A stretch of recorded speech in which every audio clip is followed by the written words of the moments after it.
Hello, my name is Kai, and I am a bit of a rambler. I like to travel, learn, and tell stories. And today I wanted to talk about wet markets. If you're unfamiliar with them, they're similar to a farmer's market, but a little more permanent. You can go every day. There's usually a roof, but it's open air. The ground is just the ground. I used to go to one that was literally a wet market because it rained all the time, and it was just mud all over the ground for months, like 6 months a year. But it's nice because you can always get the freshest meat and vegetables at those places because the farmers are coming straight from their farms with the stuff there, and they come every day. So wet markets are large, open-air markets where you can buy like fresh fruit and fresh meat and vegetables. So I'm going to dive into the Chinese wet markets because I had a conversation about them recently, and it's a pretty wild adventure because other wet markets I've been to in many other countries are nothing like the Guangdong, the southern region wet market that I went to last year.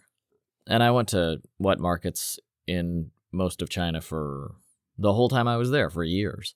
And then I went to one in Guangdong, and I was like, what? These are real?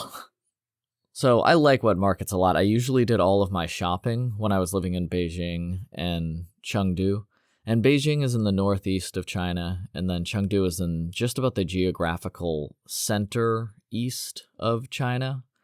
So they're both considered mainland China, and they're both Mandarin speaking. They're both not Guangdong, the southern part of China. And I love those open air markets. They have everything, all the food you could want, and it's so cheap. You can buy giant shopping bags. Like, you could bring a backpack, fill the backpack completely up with food, and spend maybe $5. It's so cheap. And when I used to make my jianjiao, the pot stickers, or dumplings, I would go down and buy a whole bunch of vegetables and maybe meat, depending on what type of pot sticker I wanted to make. And I don't think I ever spent more than $5 on all of the fixings for over 200 jianjiao every time I made them, over 200 pot stickers each time I made a batch. Whoever the local farmer is with bai cai cabbage that day, he brings in the bai cai and, it's 50 cents. And a cabbage is, if you just made cabbage pot stickers, that's like, who knows, 50, 60 pot stickers right there with one cabbage for 50 cents. So yeah, it can be very affordable, very economical to go to these wet markets. They have great prices.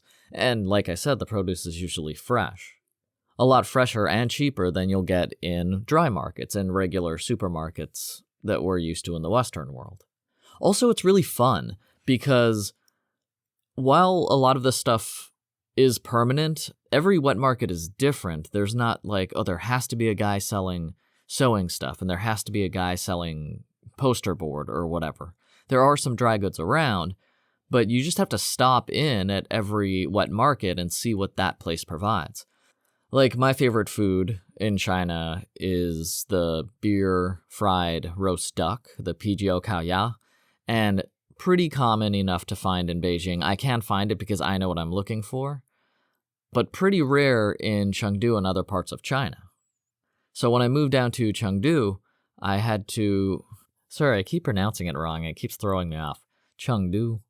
So in Chengdu, I looked around for pijio kao ya, and I went to a bunch of wet markets and couldn't find it, but I just kept going around. Every couple days I would discover a new one. Because they're not on Google Maps most of the time. They're just what the local farmers and local neighborhood people get together to sell their goods in a small community. So it's not some official thing that's on Google Maps most of the time. But I was riding around my bicycle, and I turned down some alley, and then it just exploded into life. There was a giant wet market a few turns down this alley, a big courtyard area, and several alleys spiraling off. And at the end of one of the alleys, they're long too. They can go on for a kilometer easily. But at the end of one of them, there was a guy selling pijio kao ya in a little stall rather than a sanlun che, the three-wheeled bike they use. And I would not have expected to find someone in a stall because I've never seen them selling in a stall before. In Beijing, they all go around on Sanlunxia. Well, mostly, actually. I saw a couple, but they don't look like handmade beer fried roast duck. They kind of look processed. But this guy's looked like he made them himself. The big jug of beer was right there, and the vat where he boiled the ducks and everything. And it was great. But that's what's so great about wet markets. You can find what you're looking for as long as you just keep going to each one, because they all, like I said, have very different things. At one of them, they might be selling, those bugs that you can eat as a snack, crickets, although that's really not very common in the north. That'll pop up when I start talking about the Guangdong markets, the southern markets. But there will always be people baking stuff, and there'll be bakeries, there'll be eggs to buy. Like I said, all the produce. There's usually one home goods place where you can buy electric kettles or pots and pans or chairs and tables. When I had to build my school, my office administrator wanted to order all of the furniture online, all of the chairs and tables for the students. I think I bought the projector online, but pretty much everything we needed, I would just go to one of these wet markets and buy the chairs because you can haggle, it's expected, and they have the best prices anyway. So you're already starting at a low price tag. And I got, 8 chairs for the students for $1, like maybe not that cheap, but pretty much nothing, like $5 maybe for 8 good chairs that were going to last years for the students. They also have full tables, so we got desks for the students. It's just very convenient to have these home goods stores slightly set apart from the other sections, and of course the home goods are going to be in a dry area. And most wet markets don't have the muddy floor like I talked about. That was just one super local place I liked to go to, but nobody likes walking through mud, so most of them are dry grounds, even though they call them wet markets. And if it is dry goods like furniture or cutlery or whatever, then that's set apart in a dry, hygienic environment. Right next to the butcher and the deli and the vegetables and the bakery, there might be some guy selling yak jerky, which, if you listen to my favorite foods episodes, is like my favorite snack also. And like I said, each different wet market has its own personality. It's just really fun going to them and seeing what each one has. There might be some grandma sitting with her manual sewing machine, and you can ask her to repair or fix up anything that you need fixed sewing. It's just a lot more alive than any store, any supermarket you walk into, because everybody is there. There's so many people, each person selling their thing. There's a honey guys selling honey, which I used all the time for mead. The fresh fruit, of course, also for my wines. So I love these wet markets, and sometimes there would just be a huge sign on the side of the road that said, Feng Mi, and that means honey in Mandarin. And I would turn down, and it wouldn't even be a wet market. That was just a guy selling. He had his own personal huge apiary with dozens of hives behind a wall next to a road, like completely nondescript, except he painted the word Feng Mi for honey on it. And then I turned in, and yeah, you can buy literal, 50-gallon drums of honey, and he'll just scoop in a ladle and take out however much you want. I usually got a couple scoops, a couple pounds for my honey wines that I made. Most wet markets, because they're run by real people living real lives, aren't open all day. They open up pretty early morning, and then by the afternoon, everyone's going home or packing up and everything. But you have a good 8-hour window to buy everything you need before everyone starts packing up to go home for dinner. Exploring cities in China and discovering new wet markets is so much fun because you never know what you're going to find, and there's always one somewhere that you wouldn't expect it to be. I lived next to one for a year, for longer, and I just didn't realize it was right next to me until one day I went down a different street than I usually walk down, and there was a wet market in my neighborhood. Some of them do pop up in the evening, too, but they're more, I guess that's more of a community market. It doesn't feel, there's no home goods stores. It's usually just produce like just the food that pops up in the evening, the people that don't have to go home for dinner, maybe reconvene from other wet markets and form little neighborhood night markets near more popular or near more populated neighborhoods. Anyway, those are all the North wet markets, and I like them. I went to them, like I said, all the time. I always bought my meat from them. I just use them for everything. I use them to furnish my schools, to get food for myself, to orient myself around the city, and just to familiarize myself with the culture and practice my Mandarin, which was terrible, and in the beginning it was so difficult to buy anything. But I just kept traveling to them, and everyone's always very kind, and they're trying to sell things, so they're always being very hospitable. And I practiced enough that that's one of the reasons I got comfortable speaking Mandarin so quickly, because I always went to these places, especially in Beijing, where there are so many different accents, because everyone came from all over China to Beijing, where the best jobs are and the most money are. And if they're selling rojiamo, the traditional pulled pork sandwich from Xi'an, even if they're just selling it from a stall in a wet market, they want to do that in Beijing because they know there's more people there and there's more opportunities. But as much time as I spent at wet markets in Beijing and Chengdu, I didn't spend any time in wet markets in the south. And I visited Hong Kong, and I went to a couple markets, but Hong Kong is so built up that the wet markets feel more like a Western farmer's market than they do a Chinese wet market, some kind of open-air market where anybody can come in with their stall and sell whatever they want to. So I finally visited Foshan, which is a very interesting town in Guangdong. Foshan is Bruce Lee's ancestral home.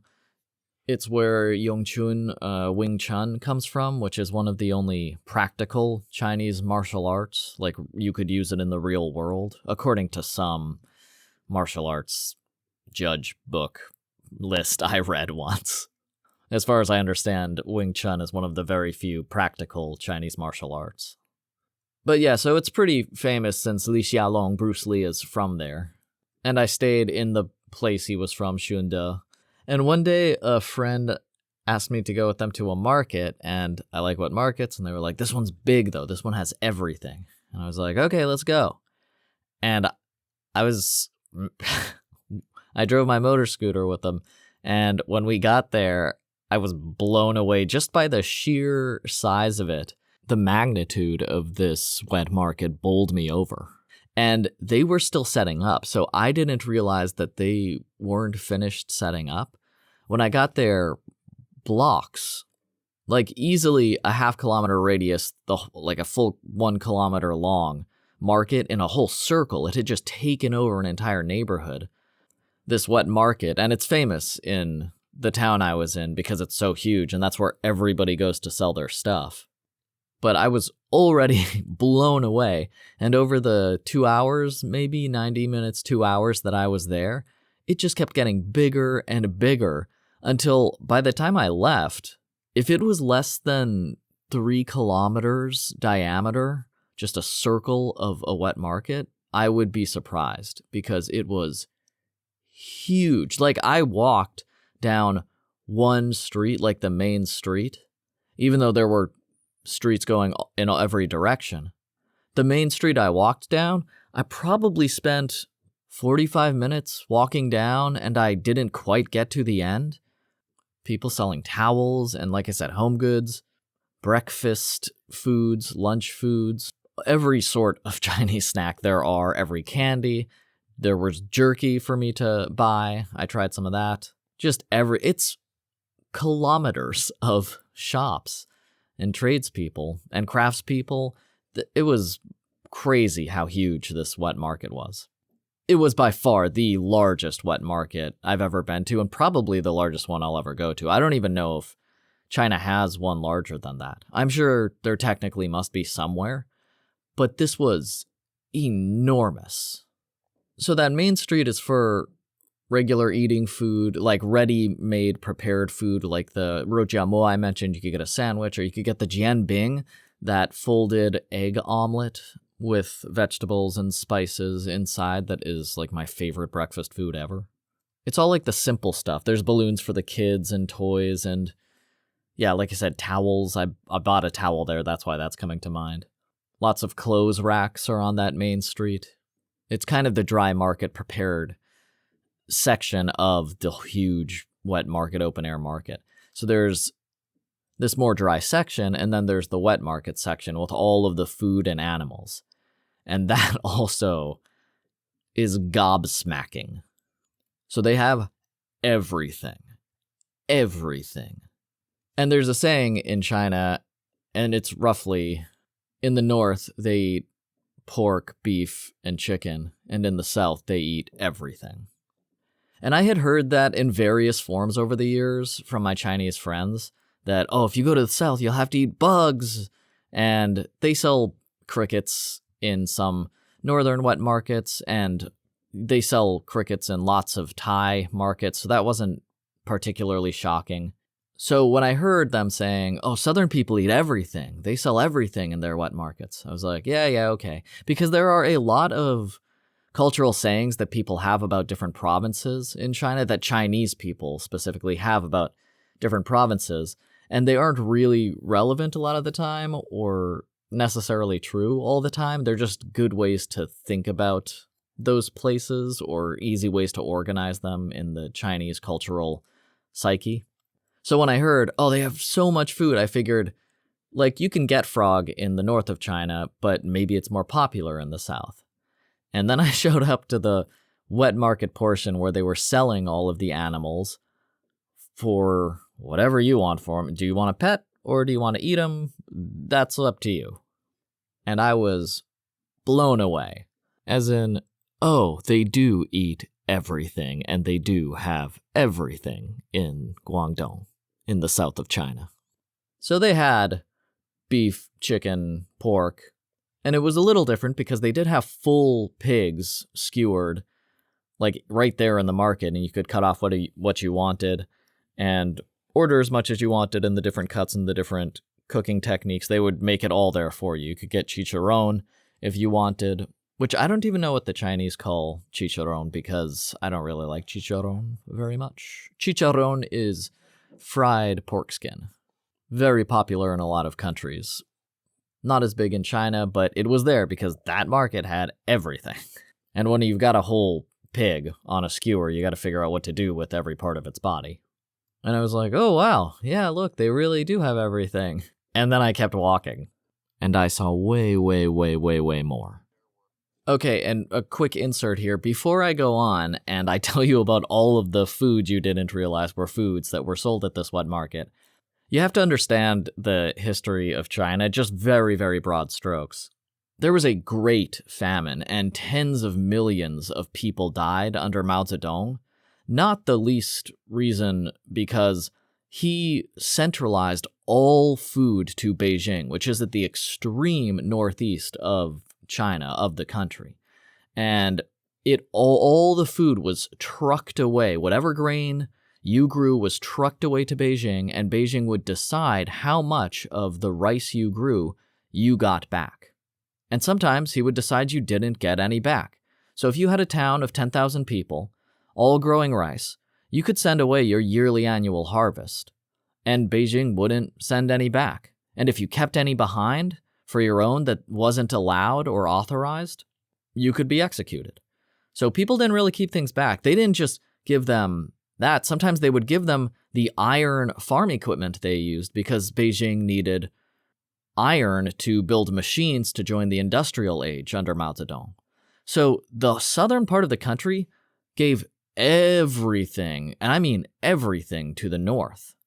They had nothing left, and they had literally zero food a lot of the time. So when they started looking at, well, what can I eat? They ate everything in the province. Any possible edible food became fair game because there was literally nothing to eat for them. And like I said, tens of millions of Chinese people died in a couple decades. So they got used to eating everything. And everything became normal. Everything became prepared in one way. And that's the official story of why they have such a varied culinary world in the south, even compared to the north of China. So when you hear about all these things they're selling for food, understand that those people that literally had no food and had to eat anything, some of those people are still alive. It ended in the 70s, the zero food in the South, when Mao died in the late 70s, 78? No, 76. But up until that point, money, resources, and food were being trucked out at 100% from the South to Beijing to make Beijing seem richer and to move forward into the industrial age. So some of those people who were teenagers in the 70s are still alive now, and their tastes haven't changed. They're living in the same town they grew up in. And their habits are their habits after growing up like that. So you have to understand that's where this culinary breadth of species comes from, that these people ate anything available. And boy, it was eye-opening. But let's start slow. There were chickens. And there were thousands of chickens. I mean, at least thousands of chickens, if not tens of thousands. There were thousands of ducks in these huge open-air pens. Tanks of lobsters, giant crabs, like huge crabs, conchs, oysters the size of my chest, like giant clams, giant. Bigger than my body, huge. Literally like 3.5 feet wide at the mouth. I didn't expect to see those there. And some of those people were selling pearls too. The oyster sellers or the clam sellers were selling pearls of varying sizes. And eels, they had tons of different kinds of eels, like whether the fins were only on the top or on the top and bottom, or one of their heads was bigger. They all separated them into which type of eel because people like to buy different eels. And eels were seafood was something really that is very uncommon in many wet markets. You'll find one fish guy sometimes in the north, but it's not very common. And these guys, with the conchs and the clams and the eels, I had never seen that in a wet market before. And this was not a couple old ones. These all looked like they came from the ocean 20 minutes ago. And they had thousands of them, not dozens or hundreds, but thousands. It was unbelievable. I couldn't believe the scope and scale of seafood they had there. A lot of these animals were animals I have never seen before in my life. Like, I know that. I have been to aquariums and I've seen a giant clam once, and that's the only time I've seen it. And here they just had them in like kiddie pools, and you could just buy one. Goldfish, tens of thousands.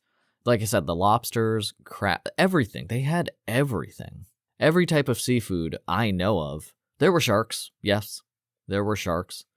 Yeah, every type of seafood I know of was at this market, the seafood section of the wet market, which is huge. It's like 1 kilometer long, just the seafood section. Or maybe half a kilometer radius, because seafood is really big, but there's also a lot of, there's a lot of land animals that take up even more space because they can't cram them in as closely as all the oily, squiggly sea monsters.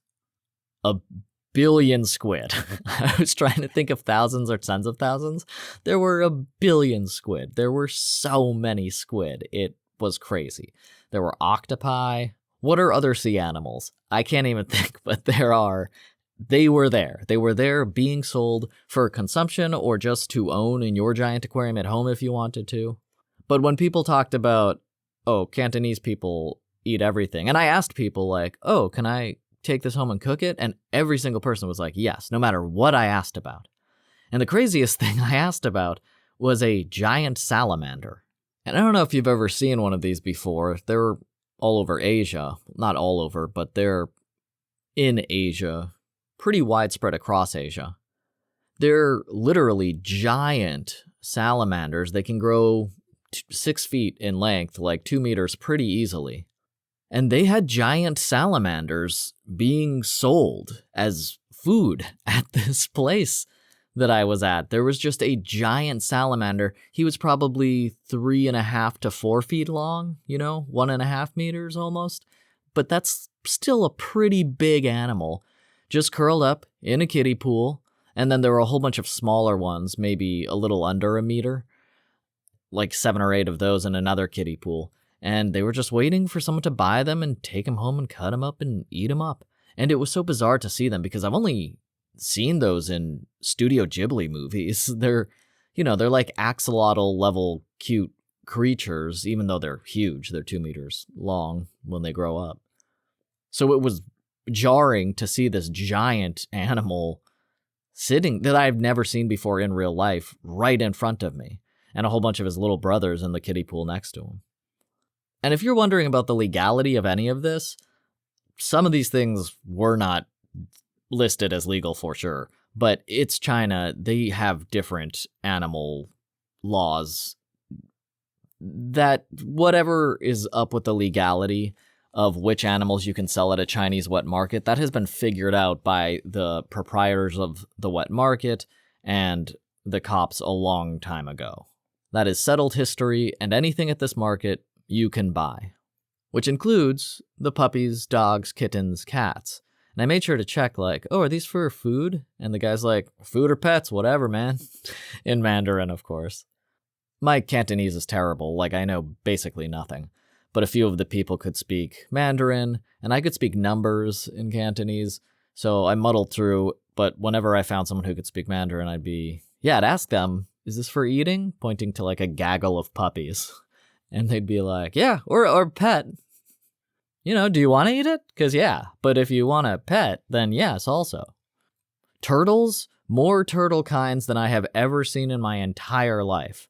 Hard shell, soft shell. I've never seen like a really, really soft shell, and there was one turtle that just looked like, if it didn't have a shell at all, what a turtle would look like. It was bizarre. It was just a smooth skin turtle. Like it didn't even have the leather back, like thick back but still soft thing. It was just a no-shell turtle. Every kind, dozens of kinds of turtles, and hundreds of each kind waiting to be sold. How many puppies and cats? I don't know. 2,000 in this one area, sold by a couple people. They just had kennels and kennels and kennels and kennels and kennels. And I feel like a lot of people were going there to buy pets rather than eat, but I am sure that some people were going there to buy them for food also, because that's what the seller told me. And also, I've eaten dog in China. It's not an unheard of cuisine there, although it's becoming far less popular, especially with younger generations as time goes on. But as I mentioned up top, a lot of these people who are still alive in China grew up during the Mao Zedong Great Leap Forward and had literally zero food because all of their food was trucked to the north. If you have an animal like a dog or a cat who has 8 babies and they have meat that you can eat and you have literally no meat, yeah, you're going to eat the meat. And I was pretty familiar with the history, so I knew the dogs and the cats were coming up, but there's always a little bit of glee when a Chinese person can be like, hey, these dogs are for eating. Because Americans are known to be so crazy about our dogs. But every time someone said that to me, I was like, I ate some in Jiamusi, no problem. Doesn't bother me that much. I recognize animals and humans as meat. I don't eat humans and I don't regularly eat dog meat or anything, but it's not that weird to me when you have super smart pigs that some people eat dogs, a 4-legged animal made of meat, versus pigs, a 4-legged animal made of meat. It's not crazy to me to go to a different country and see an animal I'm not used to seeing be eaten. Americans eat pigs, they won't eat dogs. Koreans will eat dogs. Italians eat horses. Everyone eats different stuff. Okay, so stuff's getting a little shocking, a little surprising for you here. All right, let's move on to the mice and the rats. I still am not sure what I got. It was either a large mouse or a small rat, and their hands and feet are sort of pinioned out like spread eagle. So they cut them open and then cure the meat. They take off a lot of the fur, but there was a little bit of the fur on the one I bought and on a few of them. They spread them out and dry them and cure the meat, and then they sell it. And it's supposedly a common snack that you can have with beer. So I took one home and tried to cook it up. There's so little edible meat on a mouse. It doesn't make any sense to eat them in modern times. But again, this is clearly part of the tradition coming from the Great Famine. The Great Leap Forward that was a Great Famine. Like, there are mice always everywhere, so of course you're going to catch them and eat them when you don't have any other food. And it was really interesting because it was a really intricate process to cure all of these mice, and the lady had hundreds of them in piles. Lots of the vendors just had hundreds of piles of mice or rats or whatever they were, and you could buy them by the pound. And the lady who I bought from was like, no, you need two. One just isn't enough meat. And I was like, oh, it's okay. I only need one. One is definitely enough for me to find out what a mouse or rat tastes like. And man, I cooked that for 45 minutes or something. I just steamed it straight for 45 minutes. And then I ate it, and it tasted pretty good. Like the skin had been cured and salt brined or something. So the actual meat, the little half bite I got of it, was not bad. I can see why people would eat, and I especially saw it why people ate it with beer down there, because it'd be really easy to drink a beer and then a piece of salted cured meat. Just a little munch, a little nibble to get that salty cured meat flavor. Just the meat flavor, really, and you chew that up, and then you could have another thing of beer. Like chicken paws, chicken feet are really a popular drinking snack in China, and it's the same thing. There's not a lot of meat on them, but it is kind of fun to eat what meat there is off the chicken foot. Just get a flavor of meat and have something to munch on, even if you're not getting a lot of nutrition out of it, because you're drinking and passing the time with a snack.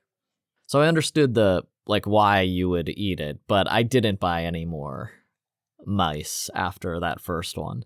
Except someone did buy a bunch of mice and asked me to drink beer and eat mice with them, and I ate a bowl of mice with this guy who was very excited to eat mice and drink beer with the foreigner. And he ate everything. He inhaled everything that was not bone.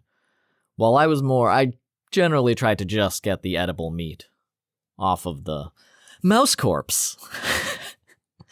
All right, let's move on from the mouse corpse to something you might find more shocking.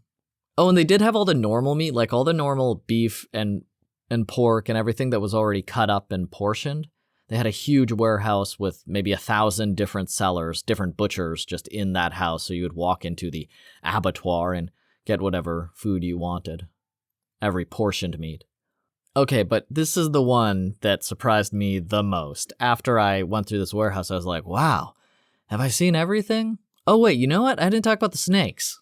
No, you won't. Let's just move on. Let's move on to the shocking. This was the climax for me of this wet market, were live crocodiles.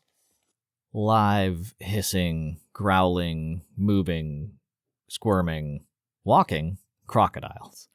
Actually, you know what? I think I'm automatically saying crocodiles, but they were alligators. I believe Asian alligators, because they had the broader snouts. But they were huge.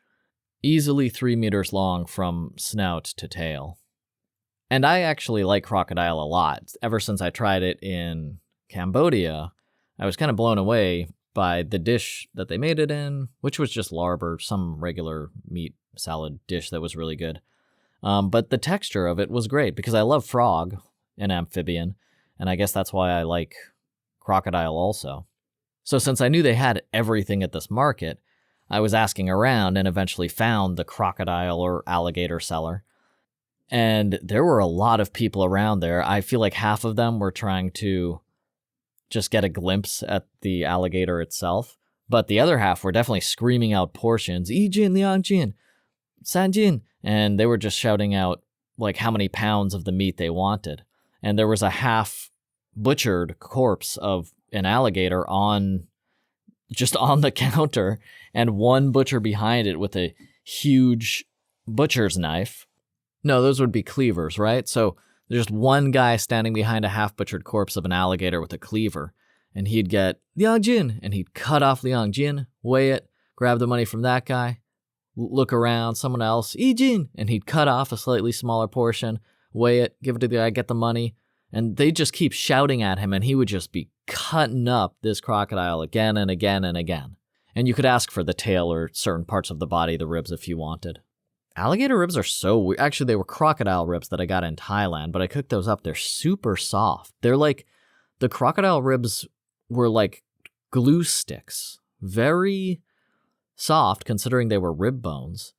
But they're called like soft ribs. I don't know. It was bizarre. I didn't know ribs looked like that in a crocodile, but I guess they do. Okay, anyway, back to the wet market. So this guy was just carving up the alligator, and I just watched him butcher an alligator as everyone shouted out pounds and took away bits of crocodile meat here and there. Until finally there was no meat left. Like, that crocodile was butchered. It was all done. And I'm sure they were going to keep the bones and stew something, whatever. But I didn't expect what was going to happen next. They pulled the butchered corpse of an alligator off the table, and he had his assistants just haul it off and put it on the side next to the other live alligator, who they picked up unceremoniously, one by the taped up snout and one by the tail, dumped it in front of the butcher, and he cleaved into this alligator's neck, just hacked away 3-4 times, severed the brainstem. The animal was dead instantly, and it just kept going. There was like a 30-second break where they took off the old corpse, put on the new body, which quickly became a corpse when he cut off its spinal column. And people kept screaming the whole time because they want the fresh meat and crocodile or alligator meat. And he just started carving off hunks again, weighing it, took the money, kept going, and the process just kept going. And there were 2 alligator salesmen right next to each other. And I went to look at the other one too, because the other one still had a live one that he was still working on his first alligator and hadn't moved on to the second one yet. And that one was just an alive alligator. And once you tape up its mouth, I guess it's not very dangerous. So it wasn't secured.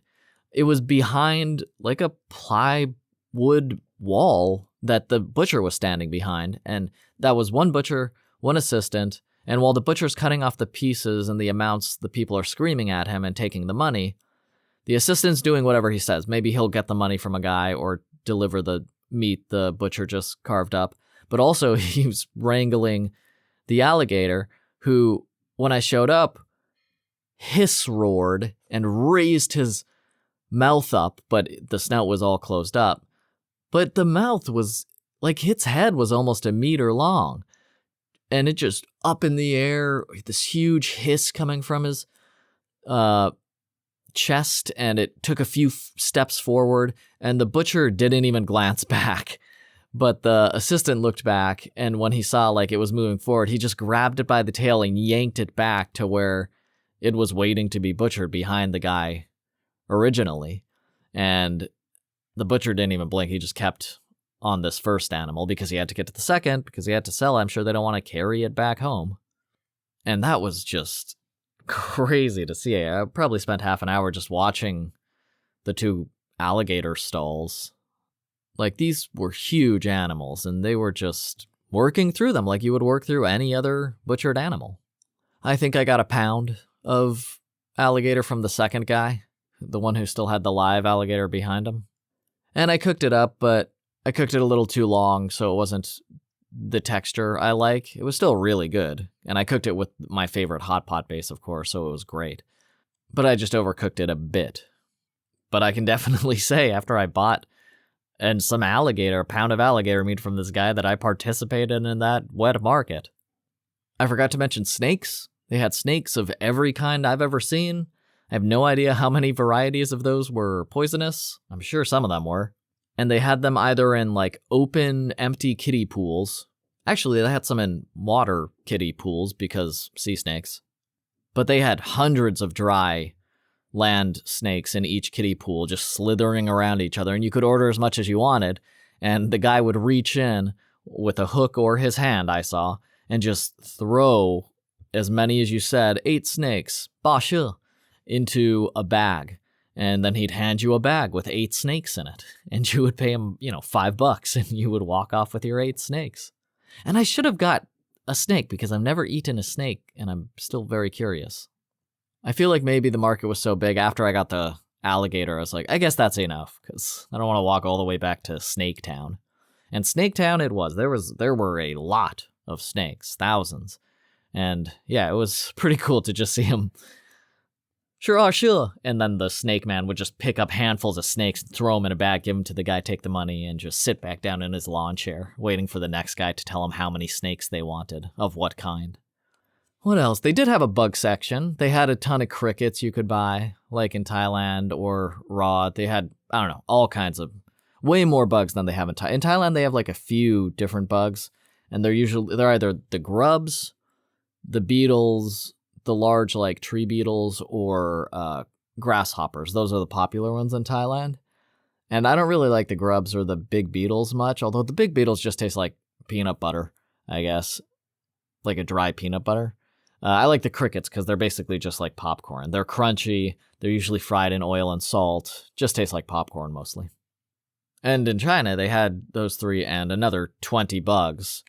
And I've just eaten enough bugs. So I was like, nah, I get it. Like, I understand. It's it's good for, thank you. I'm okay. I've eaten bugs before. That's a monster catfish, like human-sized catfish. Catfish get pretty big, and these guys had those pretty big catfish just waiting to be taken home and eaten. They had a bird section, every kind of bird. Yeah, they had, I don't know, parrots, parakeets, eagles, probably. I don't know if I saw a bald eagle there. I should have looked more. I bet someone had a bald eagle there somewhere. Actually, probably not. That would probably be, if that showed up on TikTok or one of the Chinese social media, like, and an American saw a bald eagle being sold at the wet market, I bet that would create an international incident. That might be one of the rules that market has. Like, nothing so obviously culturally offensive that there's, like, no history of eating for or indigenous nature in the country. You just want to eat a bald eagle. But I bet if you went down, I bet someone's selling bald eagles in China somewhere. What else did they have? All the jerkies. Oh, they had a barbecue quarter, which is pretty rare. Like, barbecue or shao kao, like, at the place they had that full skewered pig, they also just had ribs you could buy, which is not common to buy barbecued ribs. They're usually steamed or in a soup or something like that in China. And these were, just straight up barbecued ribs that you could get. Salted with like the 5-spice, dry spice, not a lot of wet barbecue sauces in China. I don't think I bought any ribs there, which is a little odd, but maybe it was because I was so excited to get back home and cook my alligator meat. I did get a jianbing because it was technically still breakfast time, and I was like, it's outside of my eating window, but this is an experience. I want to have a good breakfast while I'm here. And then after I did all that, I walked down the road for like 45 minutes and then was like, okay, this is too big. Time to go home. This is crazy. And I went home and cooked the crocodile. And then a few hours later that night, I had some beers from the store. I got some beers and I cooked my rat mouse, whatever it was, for 45 minutes until I was sure that nothing was surviving on it. And I was like, pretty good. And that's all I needed for the rat mouse. I just was curious about it. So yeah, if you want all the normal stuff and a bunch besides, you just go to any wet market in China, at any part of China. Every country's going to have them. Ask a local where the local wet market is. You know what? I can't remember the Mandarin word for wet market. That's weird. Shangdian. Shangchang. Is that? No, that's a mall? Shichang. I think that's it. Shichang. So this was just a giant Shichang, just a huge like market. And if you go down to the south, then you're going to find everything else. You're going to find animals you didn't know were real being sold like they were common commodities. I wonder if it was Shunde Shichang, because that's like the name of the town. And it's the central market of the town, so maybe it was just Shunda Shichang or something. It was the neighborhood name Shichang, and I don't think it was Shunda, but it was just the specific neighborhood. If you go to China, seeing a wet market in the south was definitely a memory worth having. I'm very glad I got to go. I didn't plan on it, but a friend convinced me to go with her to see the market because I thought I had seen every wet market over the 6 years or whatever I lived in China. I was just visiting there this time, and I was like, I go to wet markets a lot. I go to Shichang all the time.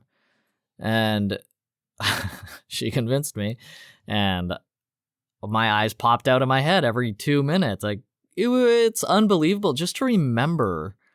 Like, me living these memories now, just having them run through my brain is still somewhat unbelievable. Seeing them plop that alligator on top and the butcher sever its skull from the spinal column, and it's still twitching while he's carving off the next pound or 5 that whatever next customer wants.